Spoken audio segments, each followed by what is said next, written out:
नमस्कार, आदाब, सत्यमेव जयते। उम्मीद अकेडमी के ऑनलाइन प्लेटफॉर्म पर आप सबका स्वागत है।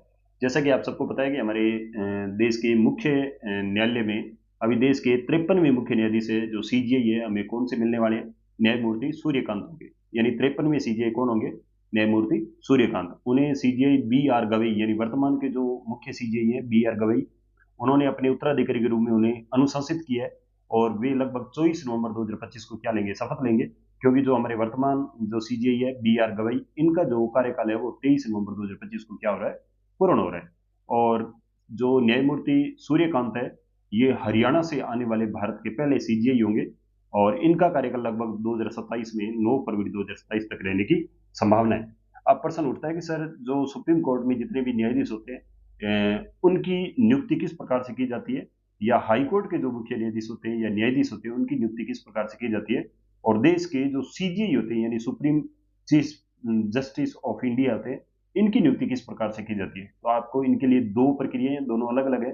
देश के जो सीजेआई है, यानी चीफ जस्टिस ऑफ इंडिया है, भारत के मुख्य न्यायाधीश है, उनकी जो नियुक्ति है वो एक परंपरा आधारित है। परंपरा भी किस पर आधारित है? वरिष्ठता आधारित परंपरा है। वरिष्ठता आधारित परंपरा का मतलब है कि हमारे देश के जो कानून मंत्री है, वो लगभग जो वर्तमान में सीजेआई है, उनके कार्यकाल पूर्णता के 1 माह पहले हमारे जो मुख्य न्यायाधीश हैं, उनसे कहा जाता है कि अपने जो उत्तराधिकारी न्यायाधीश हैं, उनकी क्या दीजिए हमें, उनके नाम का चयन करके हमें दीजिए।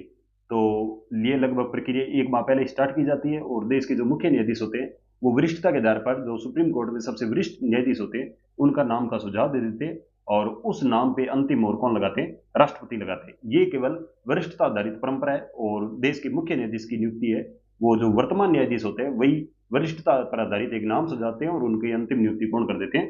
राष्ट्रपति कर देते हैं।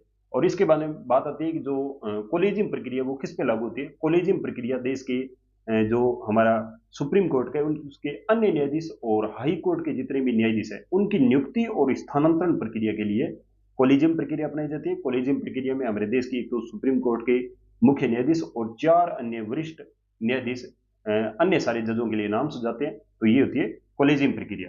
और अभी देश के जो 53वें न्यायाधीश कौन होंगे? न्यायमूर्ति सूर्यकांत होंगे। आपके लिए मैं एक प्रश्न छोड़ रहा हूँ। प्रश्न ये है कि हमारे देश में जो अभी सुप्रीम कोर्ट है, उसमें कुल न्यायाधीशों की संख्या कितनी है? तो आप जितने भी साथी जो मुझे सुन रहे हैं, इस प्रश्न का उत्तर कमेंट बॉक्स में दीजिएगा। और जितने भी साथी हमें पहली बार सुन रहे हैं, हमारे चैनल को सब्सक्राइब भी कीजिएगा। तो मिलते हैं किसी नए अपडेट के साथ। तब तक के लिए नमस्कार, आदाब, सत्यमेव जयते।